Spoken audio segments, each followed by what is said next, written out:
என்னோட சண்டை போடணும்னு ஆசைப்பட்டல, பக்கத்துல வா.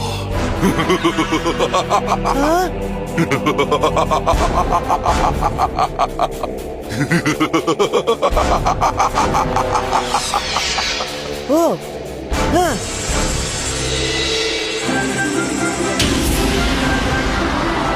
புதுசா கிடைச்சிருக்கிற சக்தியை வச்சு மின்னல் வேகத்துல எதிரிய மிரட்டி எடுக்கலாம். யாஹூ!